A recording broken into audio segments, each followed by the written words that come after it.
మధ్యాహ్నం మా గ్రామానికి చెందినటువంటి ఒక ముగ్గురు పశువుల కాపర్లు ఏంటంటే మా మంజిర అవతల ఒడ్డుకున్నటువంటి మా మందరణ శివారులోనే పశువుల మేతకు పశువులను తోలుకొని వెళ్ళడం జరిగింది.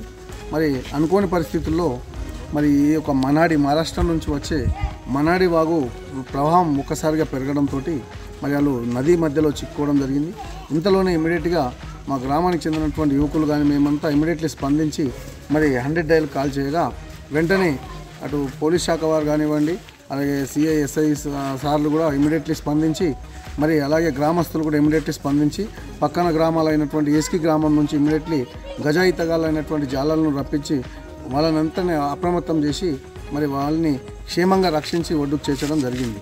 అయితే పోలీస్ శాఖ వారు కూడా మా గ్రామస్తులకు, ఎందుకంటే మా మందరణంగానే మా వరదముంపు గ్రామం అని మొత్తం గవర్నమెంట్ రికార్డులో ఉంది కాబట్టి వారు కూడా ఈ వర్షాకాలం వచ్చిందంటే ప్రతి సంవత్సరం కూడా గ్రామానికి వచ్చేసి మరి గ్రామస్తులకు అప్రమత్తం చేసే ప్రయత్నం ఖచ్చితంగా చేస్తున్నారు. కానీ కొందరు ఏంటంటే నీళ్లు ఇంకా నిజాం సాగర్ నిండలేదు కదా అన్న ఒక భావంతో ఆ పక్కన కొద్దిగా మేత ఎక్కువ ఉంటుందన్న ఉద్దేశంతో పశువుల కాపర్లు కానివ్వండి, ఈ గొర్రెల వారు కూడా వెళ్ళడం జరుగుతుంది. కానీ అనుకోని పరిస్థితుల్లో ఈ లేండి కానీ మన్నాడి వాగులు ఒకసారి ఉధృతంగా మరి సడన్గా రావడంతో ఇటువంటి కొన్ని జరుగుతూ ఉన్నాయి. కాబట్టి గ్రామస్తులందరికీ ఈ సందర్భంగా మరి ఈ చిన్న సంఘటన మరి అందరు సేఫ్గా వచ్చినాం కాబట్టి చాలా భగవంతుడి మనం ఇది ఉంది కాబట్టి అందరూ సంతోషించడం. కానీ ఈ యొక్క చిన్న సంఘటనతో కూడా మన గ్రామస్తులంతా మేల్కొని ఖచ్చితంగా ఈ వర్షాకాలం వెళ్ళేలోపు మన మంజిర నది ఒడ్డుకు మన పశువులను కానీ గొర్రెలను కానీ మేపకానికి పోకుండా జాగ్రత్త తీసుకోవాల్సిందిగా కోరుతున్నాం. ఈ సందర్భంగా మరి మా గ్రామస్తుల పట్ల మరి ఎంతో హృదయంతో వెంటనే స్పందించి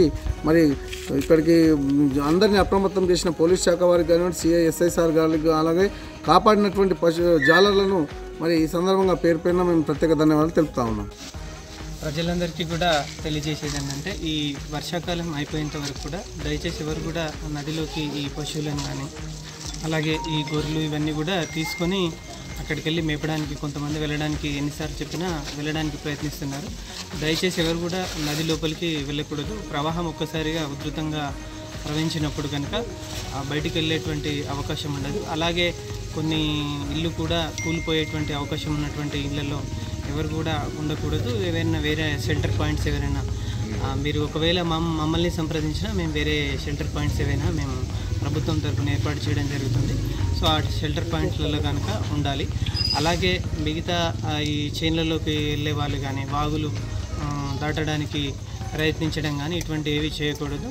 ప్రవాహం చూసుకొని చిన్న చిన్న ఈ వ్యవసాయ పనులకు కూడా వెళ్ళాలి. అంతే తప్ప ఈ వర్షం బాగా ఎక్కువగా ఉన్నటువంటి సమయంలో దయచేసి ఎవరు కూడా ఈ ప్రవాహం ఎక్కువ ఉన్నటువంటి వాగులు దాటడానికి కానీ నదులకు ఇటువైపు వెళ్ళకూడదని చెప్పేసి మేము ప్రజలందరికీ పోలీస్ డిపార్ట్మెంట్ తరఫున విజ్ఞప్తి చేస్తాం.